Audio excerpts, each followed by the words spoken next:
Again, a new episode today with a fellow countryman, Ricardo Morais. Is a well-known DJ within the Techno society, let's just say.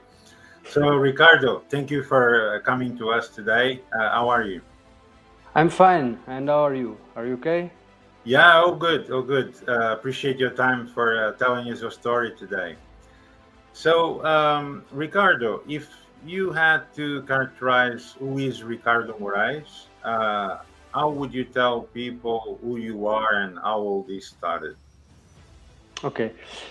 First of all, thank you so much for having me in your podcast. It's a pleasure, and I hope I'm worthy of being here. Of course, of course. So Ricardo is a simple guy that loves music, and since I'm a kid, I always had a big connection with actually guitar. I was playing guitar by 4 or 5 years old, and kept playing ever since. In all the areas of my life, I was a lawyer. I did a lot of try works, a lot of works, a lot of things, and there was a time in my life where I really understood that I need this. I need music. I need to make music, and I'll explain later on the details of this. But it's something that I feel I will never not do across my entire life. You know, this is how important it is. Sure. Okay, so I'm a simple guy in everything. I enjoy life in the best way I can, and I express the best experience that I have through music.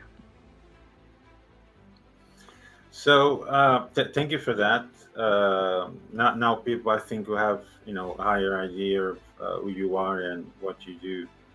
So, since that moment that you actually wanted to get into music, how did it started coming from guitar to techno, right? I mean, how the story started. How did you started with your teammate doing Duotech and all this story? I mean, how was that? This is a very long story, okay? So, when I was really young, like around 15 years ago, probably, I'm 30 now. I was Okay. even before, I was 13 years old, 14, when I started to have a grasp of electronic music, but it didn't call my attention much back then.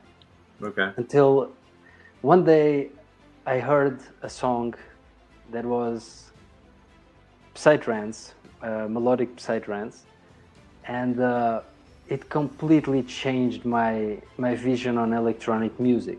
It was amazing. I was impressed by how deep that music was, how complex that specific song was, which is called When the Sun Smiles by a guy that is mystical complex.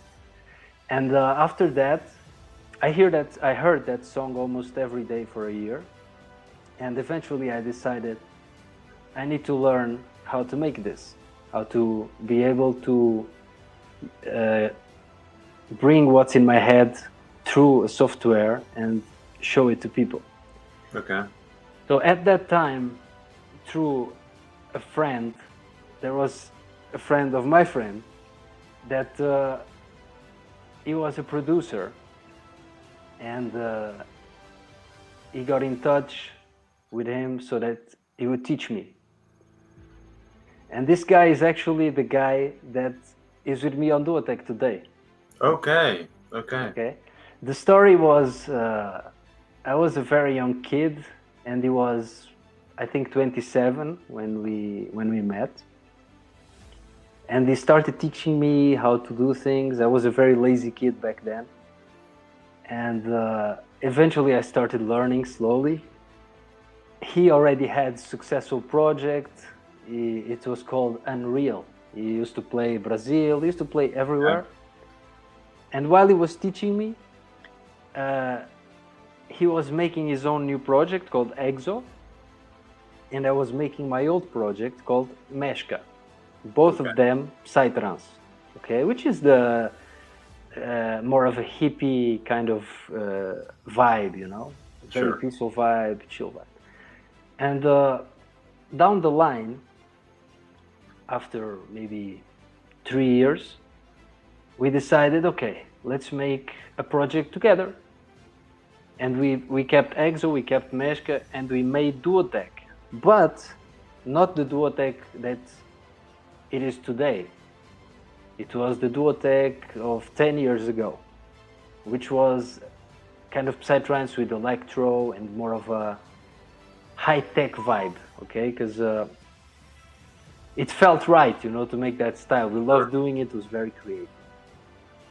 And eventually, he stopped his EXO project, and we both got into the Meshka project. So we keep pure Psytrance on this Meshka, and we do this Duotech new electro Psytrance vibe also together. So we have had 2 projects. We played them, and both of them were actually very successful. Meshka on Portugal was very successful, although we played Switzerland sometimes, Spain, etc. But Duotech back then was the explosion. We were like very successful at the time, was amazing. And we played in a big part of Europe. What year was this? Which year? 2013 until 2017. Okay. Then in 2017, I made one of the dumbest choices, and him too. That's at the moment it felt right, but now I look back and I shouldn't have, which was, let's stop and enough. I go become a lawyer, he goes do whatever things he does. He's a very successful businessman, by the way. I respect him also for that. So we both went our ways, but always the friendship was there. But in 2017 until 2 years ago, there was no music. And at the beginning of my conversation with you, I told you that I realized that I needed this. Yeah. So, and eventually, a bit 2 years ago, we both realized this, and we said, okay, let's make this again. But this time, let's not make Psytrance, let's make something that is more challenging production-wise. And maybe I explain this later because it's very technical, okay? Yeah. But we started Duotech, and of course it's a marathon. We're always learning how to produce, how to improve our quality. And the project also has a story that continues through time. But we reached a point where I feel I'm very happy, you know, with the thing that we achieved in terms of knowledge and quality and how it works. So we started this 2 years ago with one small track, and I sent it to a big label of hardstyle music back then, which is in Netherlands. It was called Gearbox Digital, and they accepted the track we released.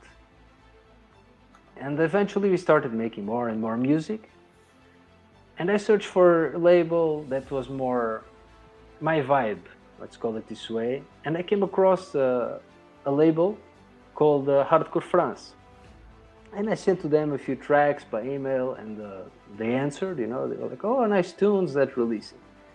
And at the time I didn't know, but the biggest relationship of family, friendship, and like family vibe, you know, was born.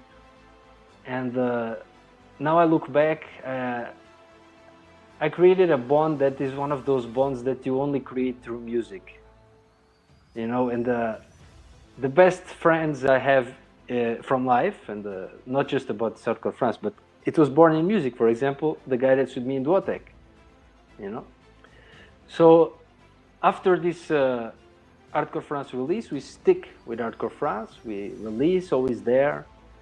Then we made music with some artists that are also in the label, and all of them are excellent people. I will speak on them through this this interview, this podcast. Sure. And along the line, Hardcore France helped us, teach me also a few tricks how the market works. Not about like production itself, but about the way that things work now. You need in 2013 we didn't have these problems today of you need to promote, you need to get within the good side of the algorithm, you need to do a release plan. It's a big problem. I was having problems with this at start, and it takes time to master this. I'm not a master at all. I just start to know a bit, but everything is flowing, and here we are right now after some cool gigs in France, in Portugal, and things are growing.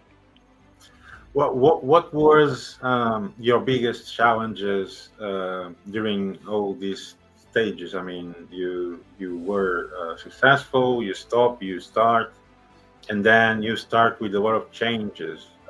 What kind of challenges have you felt during this step? You're speaking about these last 2 years or across all time? Well, let's talk about just the last 2 years, because I guess that's the most interesting part, which was a restart, right? Okay. The first problem that I felt, and I think a lot of Portuguese producers and musicians, especially in electronic music, across all the spectrum of styles, feel, is that we are a small country. And Portugal, I'm not saying this in a bad way or in a positive way, I'm just stating what it is. We are always late in some things, but especially in the musical trends. And for example, when something is booming outside and it's already peaking down, it's arriving here and starting to grow. So artists are always a bit late, okay? And when they are very good, the trend already gone outside. But I feel that the style we are in, it's more of a constant style, which is called hard style. And I think that it's always there. But not in Portugal. Portugal almost has no hard style. It's just a little bit like you have to Trojan horse yourself into techno party, basically. But it's always fun to be in this environment. Another challenge is Portugal is a country that is a lot of bureaucratic, okay? And at the same time, we are having a big crisis across the world, but Europe is feeling it. And if Germany or France have a little problem, in Portugal becomes a huge problem. It's normal, it's just we have a more debilitated economy. And this has a big reflex on party organizers because they are afraid to risk. And they try to play safe. Playing safe means that they will not put a lot of investment on something that is risky, aka hardstyle artist, or something a bit different than what's trending. So we got secure parties here, small, medium size, it's fine. There is one or other festival that are amazing. There is a very festival that I respect very much called Dance Floor. I will explain that later. A friend of mine makes it. But again, this guy is the only guy that risks in this, and so far it always worked. But I'm not complaining or attacking anyone. I understood. This was a struggle, and it's always a struggle that I feel in Portugal, okay? Outside, everywhere else, for example, France, I feel that things are more easy. Easy in terms that the market is bigger. There is money, there is people, there is open-minded crowd, which means that you have different types of listeners to all kinds of music, and you can make a festival that goes across a bunch of styles and it works. Here is different. Electronic music speaking, okay? I'm not speaking about bands, but this is a struggle in Portugal, and it's not a struggle outside. But of course there is the struggle outside, which is we are again in Portugal. And if you are born or if you are living in France or in Netherlands, you are in the terrain where this kind of, or Germany for that matter, where this, you are in the eye of the hurricane, And in Portugal, you are basically in a satellite looking at the eye of the hurricane like, oh, it's so close, it's so far, but it's so close. And that leap is difficult to do. and it's only possible when you really have someone who gives you their hand. And this is where I'm always grateful to these people that I spoke about of Hardcore France, because they see potential in our music, and they, without expecting anything in return, Yeah. they just, okay, release here, play here, and things start to flow. You know, this is the major struggle stories that I had so Sure. far. Sure. Would you say that people in Portugal need to improve their mindset and be more open? Because I mean, I've been in many countries all my life. I'm Portuguese myself from nature. And what I majorly saw is that people outside Portugal are much more open than the mindset in Portugal itself. Would you say that there's a big influence in affecting, especially your line of work? Well, I would say that there is not a word for what you're referring to, like, but I know exactly what you are talking about. Yeah. And this Yeah. is felt, at least, let me explain this. A very intelligent person that we both know, that was the person that presented me to you, he told me a sentence that I'll never forget, which is, the truth is not universal. Yeah. But the way I see things is that this close-mindedness that you are referring, it goes across everything here. I feel it every day. You know, I was a lawyer. I feel it in the lawyer life. I work in real estate and you know, construction, all this. Yeah. Yeah. I even feel it here in the music, in the nightlife, in the everything. You feel it, okay? But I don't think this is something that can be changed, or that is right or wrong. Again, it's just the way it is. How? Yeah, I mean, I was saying that in a matter of opinion, right? I mean, each person, of course, have the right of having an opinion regarding whatever likes or doesn't like. I mean, in the end, it's kind of like that. But I'm saying in generalizing, I find that most people just feels like they are afraid to open their mind to something that is new, and because of that, they are being left behind. I mean, this is what I see from not from music, but I can tell from other different perspectives in other lines of business and sectors Mm-hmm. that I saw that. And I didn't understand why yet. Because, for example, I mean, I go sometimes to Portugal back, and every time I go, I still see no changes. I mean, whatever was back 20 years ago, I go back and it feels like I'm going back to the same mindset, same way of thinking, and same way as things were. I mean, my advice is you should always obviously use common sense, but you should look at uh, things with different perspective and look at to the new technologies, how they can help. Of course, like I said, using in common sense because they can be Mm-hmm. used likewise, bad or good, but they are there. And in the end, it's not about, it's something new. I don't want to risk about it because I don't understand. Well, it's a process Yes, of learning. It's a process of learning, right? I mean, when we are born, we are not born knowing what we know today. We go through a lot of stages, we go through a lot of processes, we go through a lot of journey during our lives, and that's a learning process. It still is. I mean, even today, I've been in 51 countries already, and I'm still learning. It's not about you never know everything, but you need to be exactly. open to what is out there and to understand what is out there. I mean, it's not about living in a box that you are closed and you only see that specific horizon and you don't look at what is around it and all around there.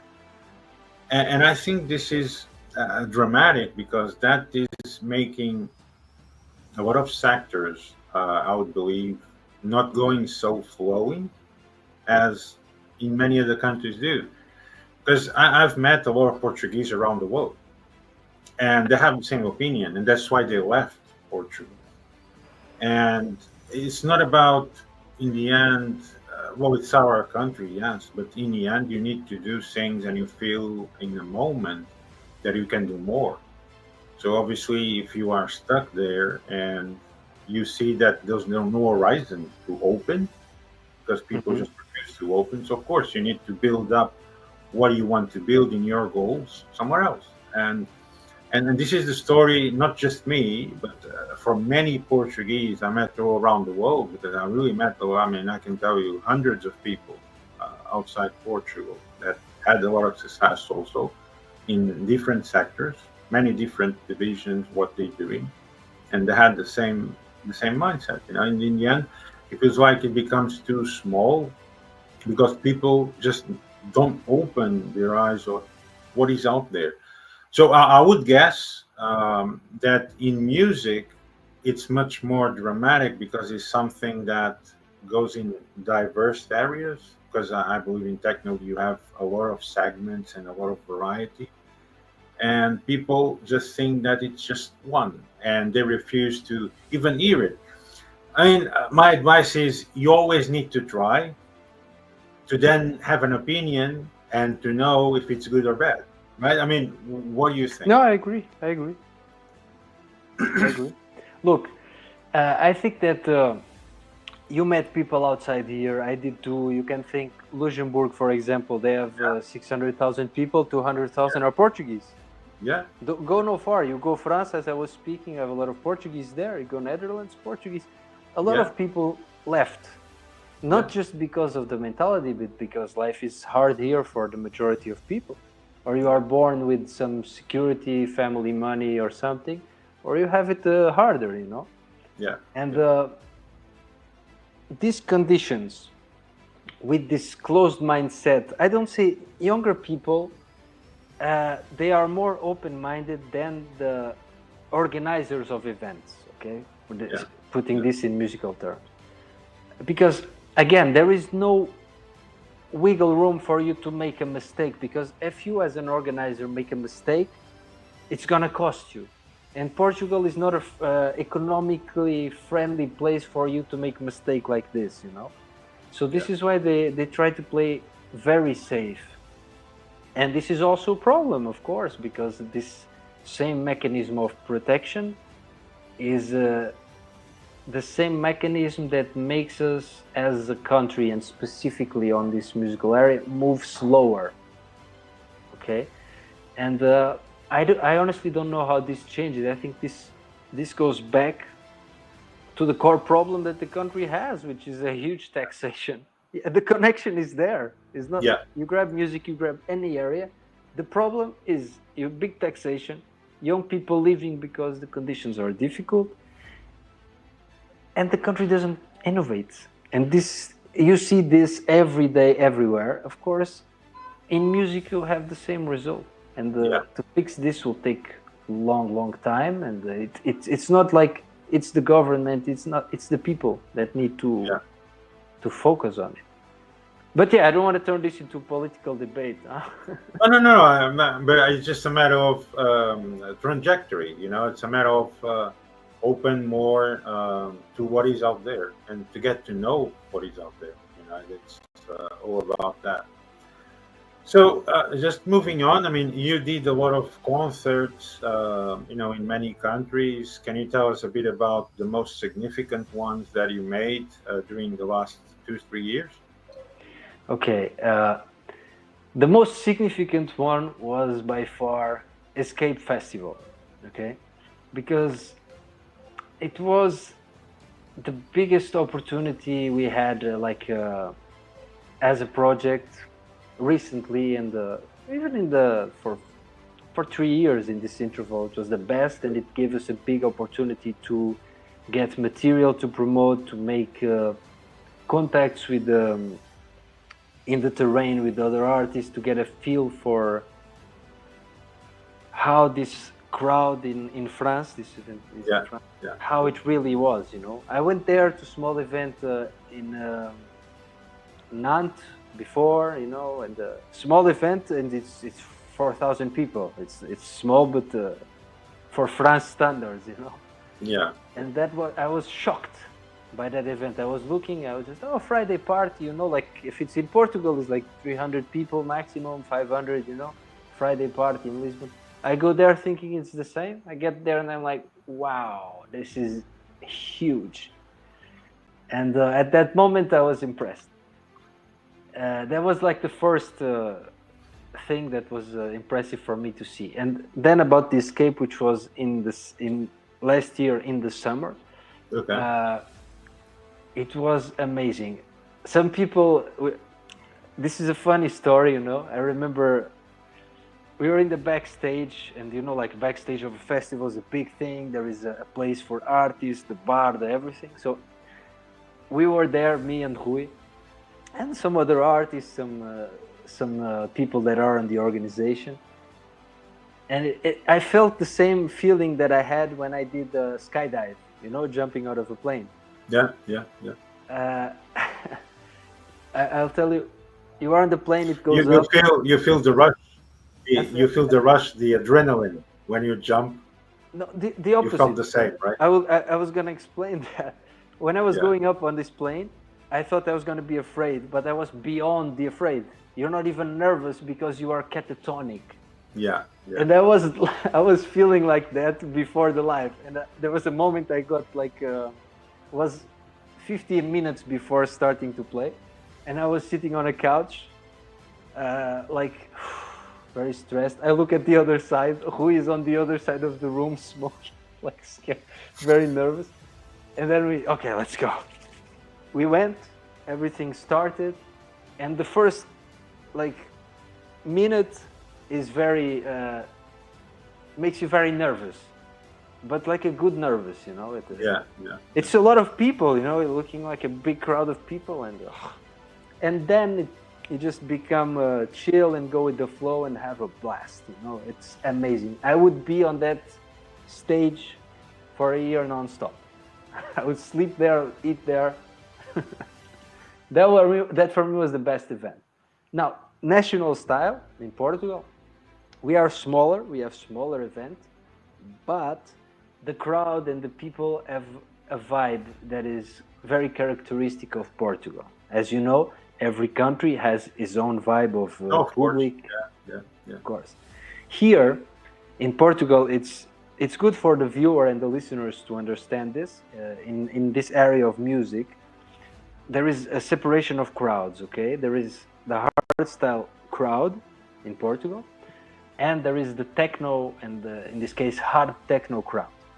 The thing is that the hardstyle party, only hardstyle, it tends to be very small party, like 100, 150 person, okay, not much, but the energy is insane. You know, in my Instagram, the first party we played of Duotech was in one of these parties, and it was insane. 2 years ago, very small event, but had this burst of energy that I was in the dance floor jumping with the people. Amazing. You know, it was amazing. And then you have this techno crowd as well. That it's bigger. Every Friday party that is like, how can I say, a small investment party. It would have 400, maybe 500 people. And if it's like a more strong investment in artist party, like my friend from Complex does, it reaches 1,000, 1,000 something. Now, this group, this crowd of techno, they also have amazing energy. I had the pleasure of playing in some parties of a friend of mine, also called with a producer called Invaders. I played there 2 or 3 times, and it's always a blast. It's always a blast. Because as I've told you, people listen to techno, and this techno crew, they don't know very well what hardstyle is, but then they get it on the party, and it completely goes berserk. It's amazing. I loved it. So, favorite party, escape, and because of the experience and everything else, I love each party in their own way. You know what I mean? Yeah. Every party has a moment, has his own moments to cherish. So, in all this, of course, you must had a lot of cooking. Let's just say in music. What was the most significant tracks that you did, and what are the next ones that you are going to do? If you're already doing it, and if you're gonna change the style, or you're gonna maintain always your same journey. Okay. This is one of those questions that will need some context, okay? Okay. This is important for the listener to maybe understand if it's a curious person and is willing to study a bit what's behind this. This project is always moving in terms of, I think every project does, but the storyline of the project itself. And not many people understand this, because this is a project that is based, as I've told you in the start of our conversation, on a projection of my life and what I lived. Like every musician or artist, you paint what you know, or you make music from what you know. And this time Duotech started in a time that I'd started the year before, 2 years before, like 4 years ago or something, a process in my life, which I can say about me, but I cannot share information about anyone else. So Duotech is a project based on my Freemason experience, okay? Masonry. Yeah. Everything in the logo, in the mask, all these details, visual, it is in some way a representation of certain rituals and certain moments that you go through during your Freemason path, which never ends. So in the music part, most of the songs that we make, they represent certain moments that you go through in your Masonic path, okay? Specifically, I don't know how to translate this to English. When you are initiated, when you start, okay, when you get in this masonry, you go through a psychodrama, and this moment for me was very, very. It touched me down in a very deep way. Okay. So I decided to make certain moments of this into music. A normal, I mean, a person that is not a Mason will hear the song, will not understand. But a person who went through this, they will, wow, okay, I understand this, I understand that. So the tracks of Duotech, especially in 2022 and 23, were very strictly connected with Masonic symbol and spirituality and experience, okay? Okay. Nowadays, I'm just, me and Rui, we're kind of letting the experience flow, because I speak for myself. What you learn in this Masonic life, it also projects your behavior and your way of dealing with life outside the temple and in your real life. So the same goes for music. I feel that everything was very connected in a very strict way, and now the production is leading to a more open state of, I would say, more creative, not just so focused in this, you know, but the base will always be there. I don't know if all this make sense or if I was clear enough, but you're all intelligent people, you understand what I'm saying for sure. It was. I mean, I kind of understood what you mean. So to rephrase that, Okay. so according to the levels of Sonic, as you just said, that it projects you to, to that journey in the future. Is that how you empathize all your tracks, or you have different ways of producing tracks as well?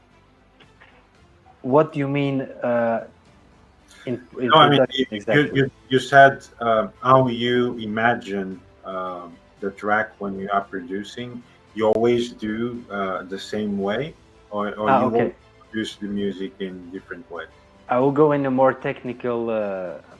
I will go with more technical information. Okay, okay. It's better. So I usually I don't have a process per se because I tend to start maybe with melody, and this melody that I make or it's in my head and I recreate it within these programs that we use. Mhm. It's usually the reflection of a certain emotion or a memory or a trigger. Okay, and after making this base of the melody that is based on something that is in here, the rest, it flows. It's a bit, imagine like ChatGPT, you say to him, give him a sentence and continue the story. I would say it's similar to this. I give my head, I give this program what's in my head, and then Yeah. I start working, and it just flows. Sometimes I reach forward in the track and I look and I say, I don't like what I did. I delete everything. I start again. Sometimes you are blocked in creativity and you just keep it in the drawer. Like, okay, it's there. It happens so many times. So many times. In every track we release, I would say 20 tracks are not used, are saved there. But later on, you think, oh yes, wait, I have an idea in the other project, I will get and do. So I think this creative process that you asked about,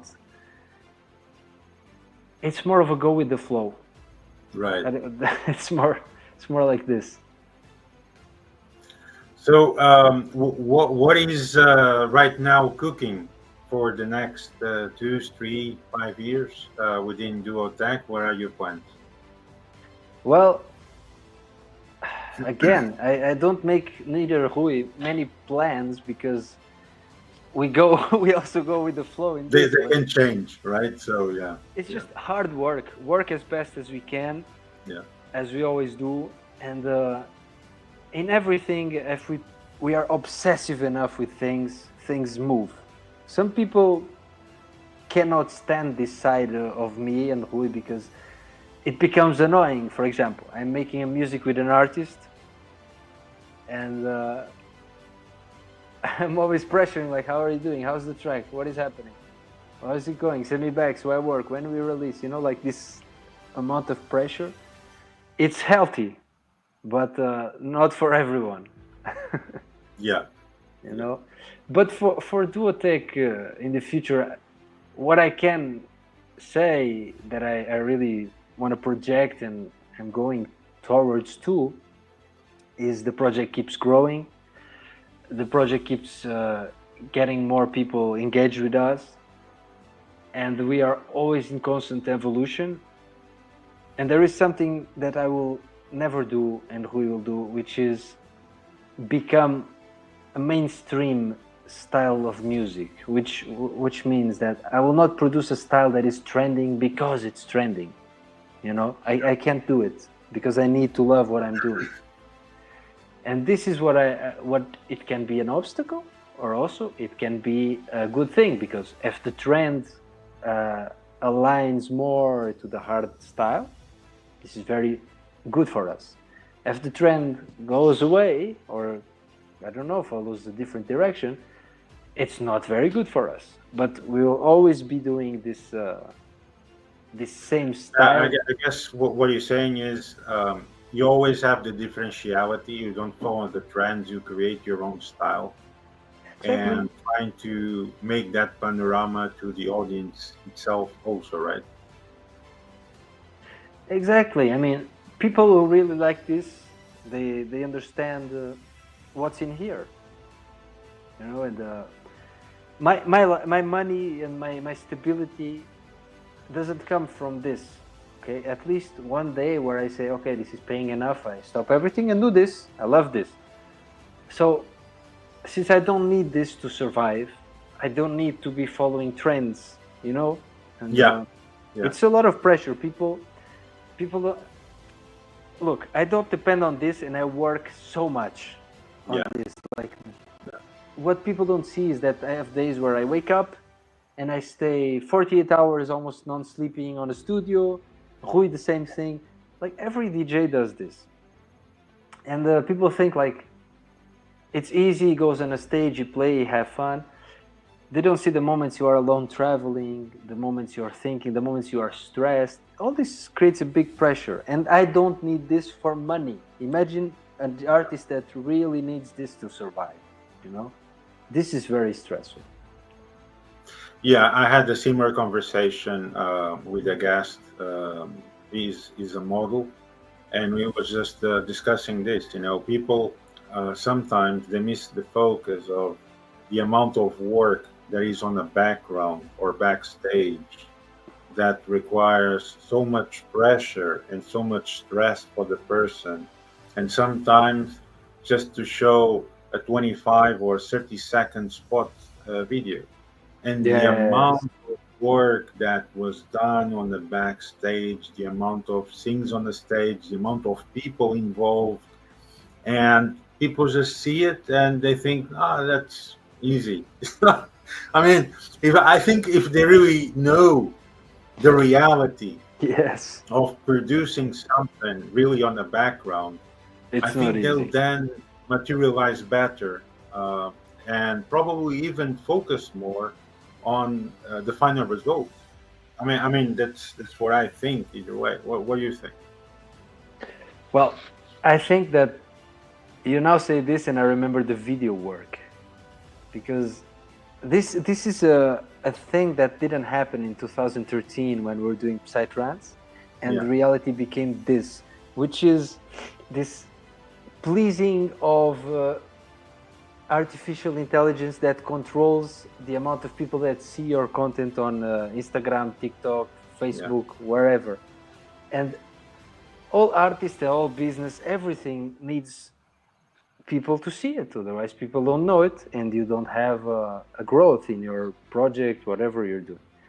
So you need to create content that people will watch for more than 3 seconds, so that at least the first 3 seconds are very important. For that, the algorithm pushes you a bit more, so that people watch more, and you know this is yeah, how things get viral. yeah, The problem is that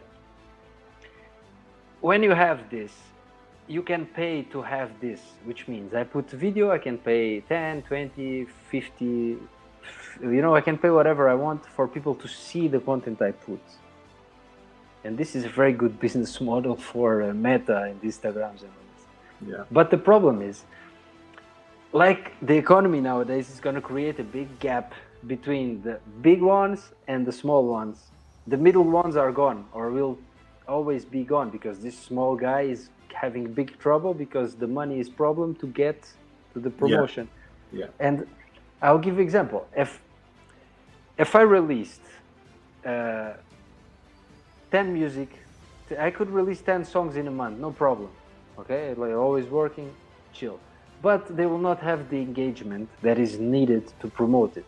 Which means that nowadays you need to make the music, create the logo, create the video, create all the size, real size, logo yeah, size. You know for all this that your show, you know all this.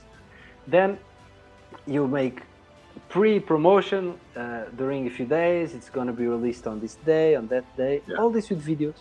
And if you want, you pay for having more engagement. yeah, Then the tracker is released. Thank God we have the label. I can send to Hardcore France. They release, you know, it's fine. This helps a lot.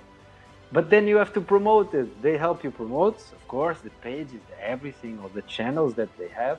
But you as an artist have to promote it. And this, I suck at it. I'm very bad. I'm a musician. I'm a studio rat, you know. yeah, This is not my wheelhouse. But I try. You know, I put the music, I promote the best I can. A few releases back in a track called Smash 2, I decided, okay, this time let's do a video clip. So we make a video clip. We grab camera woman. It was a nice girl. She's very professional. Through a friend of mine, which had this amazing space in Lisbon that allowed us to record there. We had some creative ideas, and we went there to shoot the video. Yeah. It took a full day. Then the footage is arriving. The camera, like woman putting on PC, sending, you arrive, you edit everything, takes a long time, making cuts, putting music, all of this to put a little clip on Instagram, and people enjoy and laugh a bit, and it's done. But this took a whole day. Yeah. Look, one day shooting, one day editing, the music itself 1 week making, mastering, mixing, all this process. You take week and a half to do a solid release, and a week and a half I could make 5 music. Okay, you know. So nowadays, as an artist, you have a big problem. You make music, and you have to do everything else too. If you are a small artist, because and all that in the end for a clip that is like 30-40 seconds, right? I mean, the clip itself, a whole week for one clip of 30 seconds. Exactly. You don't need to make. Look, nowadays, from what I see, and again, I'm not a real expert, in our style of music, the small videos, it's what works. I don't see like big video clip need like they used to do in any video you see of guitar bands and all this. We use short videos in Instagrams, TikToks, all of this, and it's the best way because, and this is something, I know I'm going to run away from the theme a bit, but this is something that I've picked up, and it's very interesting to understand. 2013, the music overall, it had a continuity. I'll give you an example. Psytrance, you start the drop, and it keeps flowing for minutes. 2, 3, 4, 5. The tracks have 7, 8 minutes. Nowadays, the trend becomes so short. The music starts, the drop, it has the drop, and then last 15 seconds it stop again, and then again stop again. This is because I think people grow watching these Instagram feeds and all this, and everyone is doing the best they can to grab you 3 seconds or 5 seconds, and then you change and you change and you change. So your attention span for years becomes smaller. This has a reflection in music. You need to have stuff happening fast, otherwise you are bored with it automatically. And this algorithm thing changed music. Would you think that because of all these factors, the marketing or the way the exposing marketing are done are becoming out of track? I'm going to rephrase that. For example, back then, this is going to be a bit controversial, but I'll say it anyway because it's really my opinion. Back then, maybe you had, people well dressed, well formed, and you had a small cut of a very short conversation talking about a song or a movie or whatever subject there is, and you put it out as a video clip to promote it, right? Today, what I see most of the times in many sectors, not just one, but in many sectors, what I see is I see an advertising, for example, that I saw, I'm not going to mention any names, and this was about real estate. So they were advertising a sale of a condominium in real estate with 2 models in bikini. So I think I'm trying to make the point. I think you got my. I understand. Yeah. So what does have to do with the actual image of what you're promoting if you actually totally benchmarking an audience that won't be related to what you actually want to attract the attention, because they actually physically attention to something totally different that is not the point. It works. I'm getting at to try to get some kind of understanding why things are changing so dramatically and out of proportion sometimes. I think it's connected to exactly what I just said to you, because first 3 seconds of something you look is what's going to push the video or the ad or whatever you're using, platform you're using for your business. We are humans, and there is a few things that we have in our subconscious mind that call our attention. One of them is the nude body of other person, or the semi-nude in a bikini, whatever. So the odds of looking, and you look again a bit, of there's a bikini woman, you look. If there is a guy in a suit saying, I want to sell you a house, I don't care what you want, get out of here, you know? So at least you see the girl, and then you have a little thing for here, there is a house to sell. You're like, oh, now I'm a bit more interested. You know, this happened because the difficulty in these people that use ads, most of them have, including myself, is people that are watching, they don't care about what I want. And it's fine because everyone cares what they want. So you see an ad, and the ad says, I have houses to sell, this is amazing, watch my portfolio. And I'm like, why do I care? You know? So this guy should say, look, I have something for you that are watching that will improve your life, that is good for your things. And okay, this guy, I'm gonna hear him. And if you cannot do this finesse, which is very difficult on an ad, if you're face-to-face on a dinner, you can do this easy. Yeah. But on an ad, it's complicated. So you have to use more primal stimuli. And this, it works. It works for this 3 seconds. Myself, I use this tactic. But you think tracking those 3 seconds will actually have an end result? I mean, you can have maybe a possible beginning, but maybe you are putting out of context the actual attraction of the ad. Because you are. I explain you. I think it was 2015. Mm-hmm. I did a survey. With the students in several universities around the world. So in the end, I got a track record of around 5,000 people, 4,000 something, almost 5,000. And it was about a video of a technological project that was very knowledgeable for people in the e-learning part, which is totally related to universities. And inside the clip, there was a side step of a model just sitting there, not selling anything, just posing. So the most watched part, it was really that 10 seconds of the model instead of the whole purpose of the e-learning part, which was very knowledgeable. And there was really unknown professors involved in the project, and all this, and it would be really good. So, and then there was some questions, and in the questions we asked what was the most significant part of the video that you liked. I said the model part. There was over 80%. And even some replies said, "Can I have her address?" I was like, "Come on, man!" So this is why I'm asking you if you know or had more experience in this, these type of things, because putting that type of image of attraction, it does sideways the actual contents of what you want to present.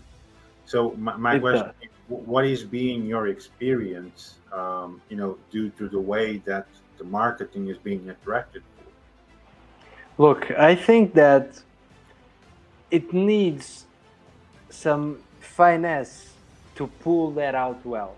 You need to be able to use this tactic, and at the same time, that's a tool that will shift the attention to what you really want to show to people. And this, I imagine, it's very hard. I don't have experience on this because I'm not a hot woman to start. Yeah. But you need to know how to do it very well and still can backfire, because it's it's always gonna help you in a thing that is called traffic, which means people will watch. You Yeah. will have more people watching and will be pushed more, but for the wrong reason that doesn't get your message. Okay, yes, but it's still traffic. It works. Yeah. Yeah. But again, the thing is going to be in the way that you can make the transition for people to go through this first clickbait and grab your message. I imagine that's hard to do. So, what he's saying is right now, market competition is like everything goes. So everyone does whatever they need to do to attract 3 seconds of attention, right? That's what you're saying. I feel that things are moving this way astonishingly fast, yes. And this is kind of problematic, I think, because as an adult or as a like grown teenager, maybe Yeah. you are able to understand what's happening. But maybe if you are a kid, a 6-year-old, 7, 8, 9, you look and stays in your head without filter. And this will have repercussion on the way that your personality is shaped in the future, because you look at Oh, this, you know, yeah, yeah. this is kind of a bit of, I would say, problem, but it's just an evolution of mankind nowadays. And I'm kind of curious to see the result of this socials reflection and result on 20, 30 years from now on society, how people will behave, because you notice that everyone stays more in the house. Yeah. Everyone at the same time we're connected, but we're apart, so you're not real connected, you know. Yeah.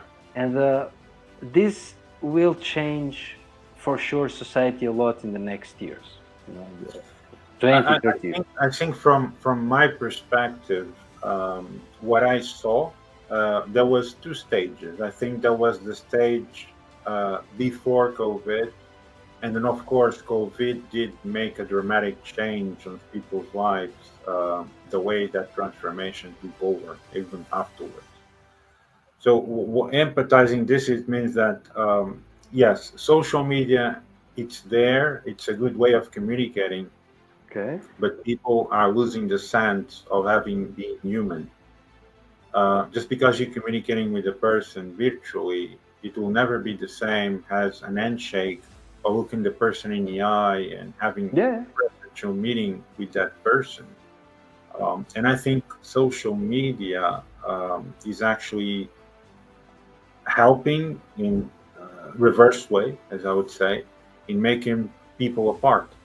So people are losing the humanizing part, let's just say, using this channel as a way of communicating without being present. And I think even the brain itself will have a dramatic impact in the near future. I don't think it's going to take very long, or in some people, this impact is already taking place. Yes, yes, yes. Because there are many things you cannot transmit virtually. I mean, appearance and behavior, facts of happiness, a hug, there's so many feelings that are inside your brain as naturally part of your character. Yes, And yes. not being used, they will definitely make a dramatic impact on your life, and of course in your happiness, because you don't have the same contact with people as you should have. And this is what I think that social media is doing. The more dramatic is that back in our time, I mean, I'm going to be 50 in less than 1 month now. Yeah, it's less than 1 month. I'm going to be 50-year-old. So back in my time, there was nothing of this. So everything was human. Everything was presentially. Everything was natural. Our way of communication was really person to person. There was only Yes. phone, and data and many other things were very limited back then comparing today. What was the most dramatic things I saw shifting, like not positive. I think the whole way of internet flowing, social media, and social networks have made a dramatic impact in previous society just now and future one, because everyone now is always connected with a cell phone, but it's a cell phone, it's not a person. Yes, And exactly. they are at school and they are connected with their Instagram or their Facebook, and but they need to think that that is not real.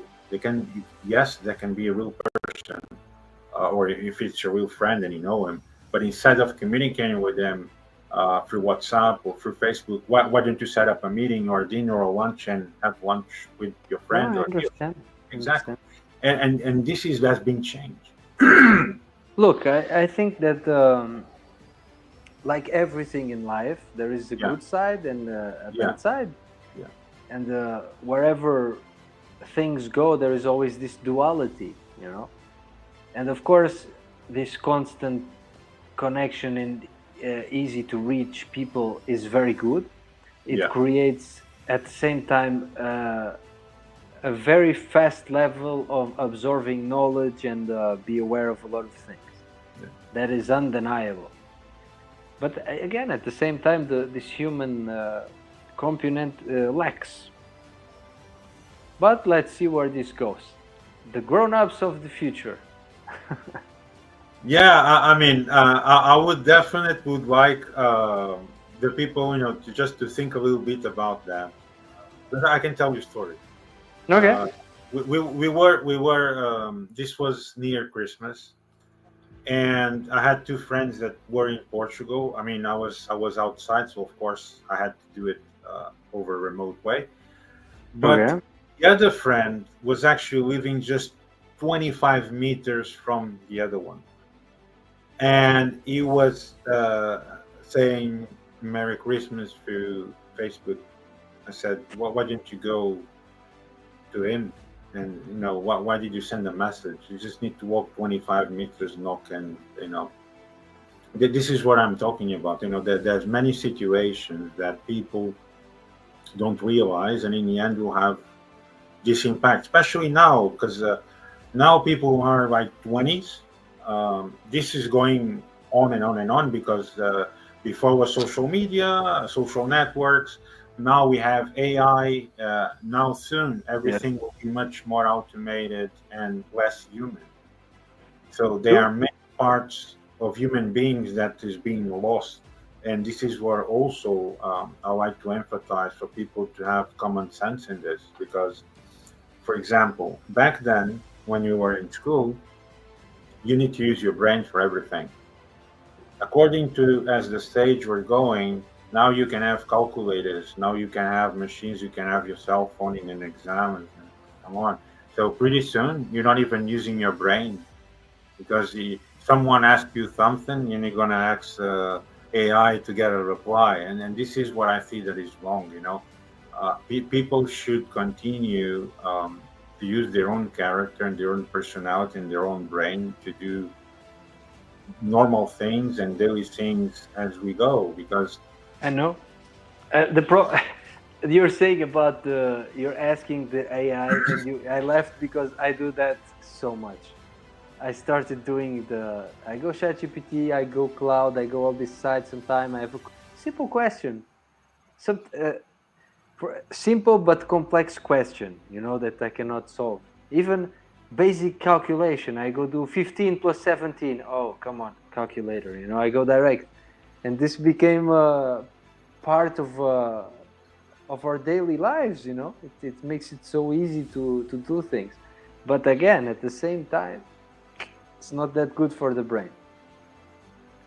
in many moments you feel that you are losing parts of you because you're not using them, and they can be used. I mean, everyone has the same qualifications and same way of doing it, and this is what made me feel in several conversations that I've done, over in many countries and across over to many people. And I realized this, that people are losing some of the qualities.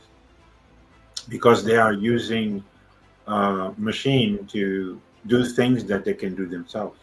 For example, I saw people many times do letters automated way, or sometimes even reply to conversations automated way. Um, and I never do that.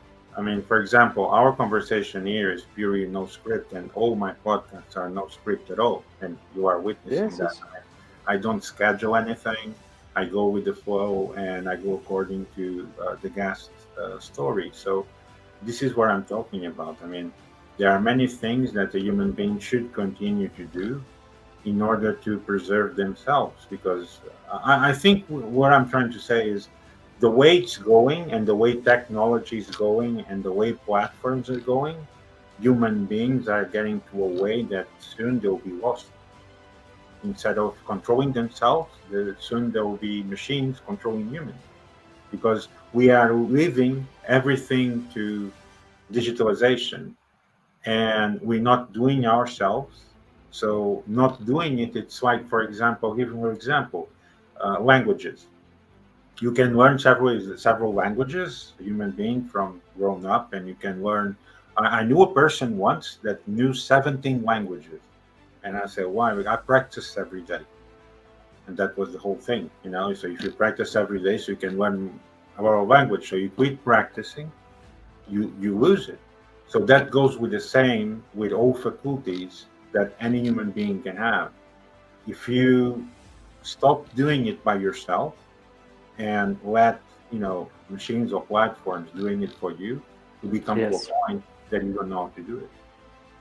But you need, I feel that we also need to know how to use this AI, because you need to be able to explain to AI what you want, and the focus that your head would take to be able to perform certain tasks. The shift is focused in using your focus to be able to explain to AI what you want. So I think we are not like losing brain matter per se. We're just using it on different things. We are being uh, used in creating a symbiotic relationship with AI, with our phones, with our surroundings of digital gadgets that we have Yeah, available nowadays. And again, I don't see it as a good and bad side. There is both.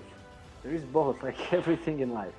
And I feel that even in music, with these not music specifically, but image and video, it's been helping me so much, because it makes you shortcut. Sometimes you have to be with your eyes fixing things, and you have AI saying, okay, too much lightening, too slow, too something, and you can fix. It helps. yeah, yeah, But the idea is yours.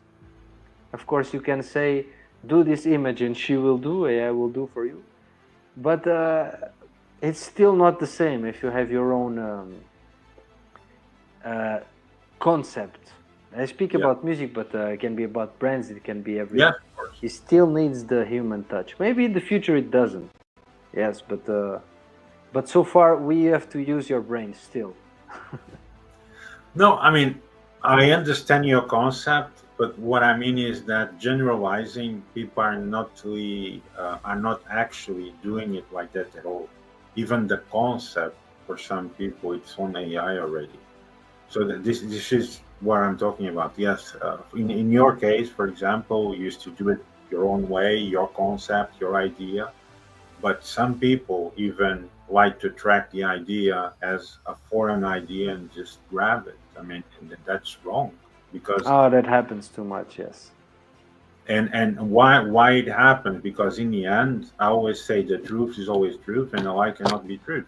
Because if someone make a concept of whatever you want to produce, and you didn't produce it, in some point in time, someone will ask you a question, and you don't know how to answer it.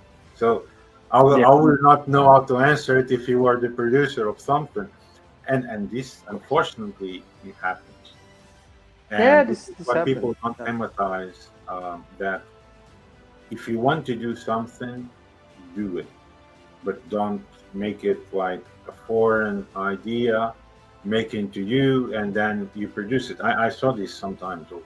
So It happens too. It happens. yeah, yeah, But yeah, exactly, I agree with this. Use the tools at your disposal to make your idea happen, yeah, not get ideas from yeah, yeah, But yeah. that makes difference. People that are aware, you can understand uh, when the material around something was purely created by AI or when someone was behind it. It's I can notice it, and I tell No, you of course, the big that's projects. absolutely. I mean, even when you start a conversation with someone, you can see the person is very knowledgeable. You can see that he knows exactly what he's talking about, what is the concept, how was it produced. So, of course, if a person didn't do all that, he won't know. I mean, you can see it clearly. I mean, just having a 10-minute conversation, I think it's very clear when you're talking to a knowledgeable person and when you're not. That's absolutely obvious. Mhm. Uh, I do agree on the concept that you also said that AI actually helps, for example, repetitive work that is actually helpful for It human does. beings of doing all and over the same. But for specific things, I mean, not using for everything. This is, what I'm talking about. Yes, AI does help, for example, in mechanical work or automotive work or tasks that you was doing, yourself daily, and now it's automated. In Yes. those kind of things, it does help your life cycle, but not like using it for everything, because in the end, you lose your track of not being in control of yourself on what you're doing. This was what I was trying to explain. Okay, I understand. All right. So, Ricardo, so any gigs coming up? There is Concert? few there is few gigs, but I cannot publicly say them yet. Oh, okay, okay, Not because of us, but because of the entities that are making them. Okay, sure. but I guarantee to everyone that is watching, there is amazing stuff coming, especially in the summer, and news will be coming soon. Very nice to hear. So, how does people get in touch with you or your representation or the company that represents you? Look, uh, I am one of those. Not everyone is like this, but I'm an artist that I love to get in touch directly with the people that get in touch with us. I don't have anyone answering my message or anyone taking Sure. care. No, I'm directly with everyone who wants to speak with Duotech, who wants to meet us. Sometimes like, oh, can we go for a lunch? We go. A dinner? We Yeah, go. I have big proximity with people. yeah. And if you want to get in touch with us, Instagram is a Duotech project, and you find us directly there. I'm always there. I answer everything on time. Of course, Wonderful. other social network too, but Instagram is usually faster. Wonderful, wonderful. So I'm glad that people now have a big idea with Ricardo Morales and how you started Duotech, and all this story was really amazing. I mean, I'm feel proud of you of all the changes that you've done in your journey, Thank and you. you fulfilled what you think it's your path in the end, which is a remarkable thing for people to understand that everything is possible, right?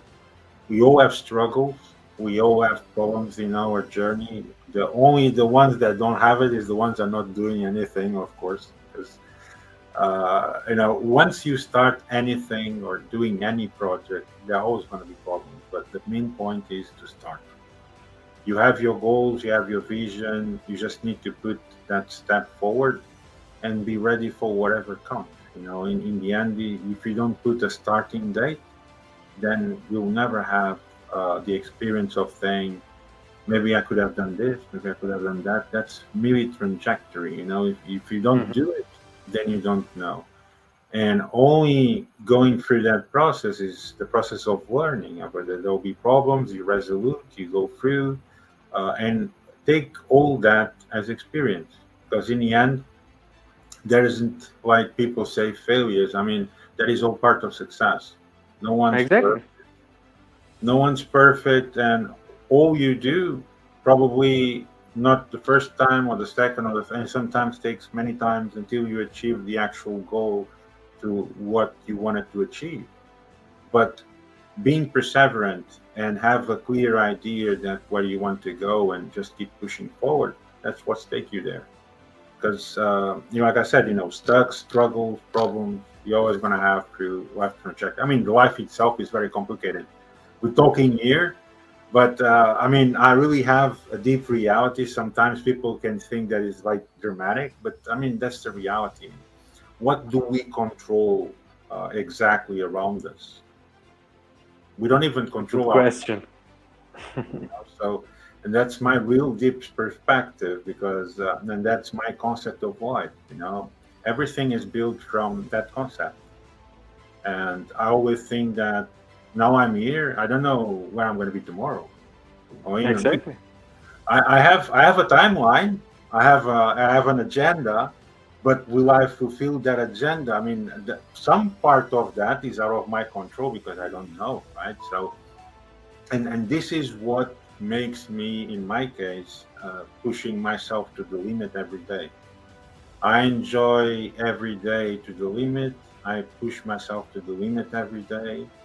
And then when the next day started, we'll see, how the journey goes. But that's how people should actually think to push themselves forward to achieve their goals.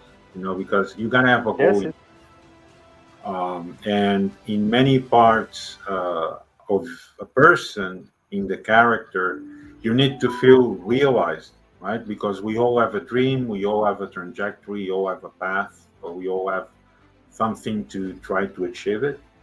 But you need to put that work to make it go through there and that journey. And this is what I saw many times, that people have the idea. Sometimes it's a great idea, but when you get to a certain stage, they don't take that initial step. They are afraid. So I'll just say, don't be afraid. What are you afraid of? You have nothing to lose. Exactly. You have nothing to lose. I think exactly the same. The difference of successful people and people who didn't succeed in whatever area they're choosing is the amount of times that they failed. Because you fall many times, I fall many times, I do so many mistakes, in everything, Yeah. And eventually things happen. Sometimes you waste a lot of time in something you're chasing and it's a waste of time. Sometimes you just go obsessive searching something, and no matter what happens and how many times you fall, get tricked, stabbed, metaphorically speaking, you will get there. Yeah. And there is no defeats, there is only lessons. In musical terms, I see a lot of small people like that don't have money, that they try and they fail and they try and they fail, but eventually they will succeed. I don't make event myself, but I just make music, and I still fail a lot. Sometimes I make a song that is not little plays, people didn't like it much, not a problem, and you move on to the next one, and that's what brings you experience. If you are too scared to fail and to make a fool out of yourself, you will never get out of the same place. Yeah. You'll never. Absolutely. At least this is what I think for everything in my life, including Duotech. Yeah. I mean, there has to have a point of start, and you need to start it to know exactly how it is. Because in the future, if you didn't do it, then you said, I might have done this, I might have done that. So instead of asking yourself in the future all those questions, just do it and start from Exactly. Yeah. If you spend too much time thinking what can go wrong, you will not move much. If you go and stumble along the way, you will move and you will fall and you'll get there. Or you die along the way, but at least you moved. But you moved. That's the point. Moved. Exactly. Like I said, there are many things that are out of a person's control, but the important thing is the action. You saw the person that was doing this action continuously and fulfill until you got there.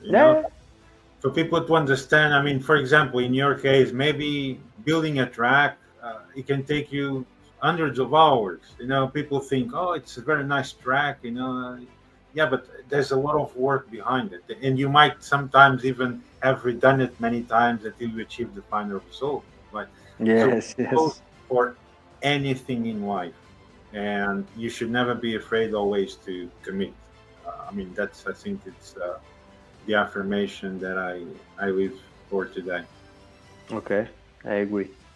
I subscribe your view. Okay. Thank you so much So, for having me here. Huh? Ricardo, was really a great pleasure. Before we go, I always ask my guests to say a power message. What will be your power message today? I would go within the flow of what we were talking about. Is that if you have a dream, regardless of what it is, how difficult it is, in what part of the world you are that makes it harder for you to thrive, just go on with it. I know plenty of example of people that went through what I'm going through now and that they succeeded. And the only difference was time also and a bit of luck. But in a certain way we can create our own luck. The trick is always keep on the move and going towards the goals. Even if we reach a bit on the right or on the left and not the exact same place, we already get there. Doesn't matter how much time it takes, how many times you fall, but never quit and learn the lesson. That would be my message for today. I appreciate it so much. So, with that, Ricardo, once again, thank you so much for being here today. We appreciate it. Your insights was very grateful, and I think many people will learn from you today. So that was all for today. Thank you all for watching. Catch you all soon. Thank you. Bye Thank bye you for so now. much. Thank you. Have a great day.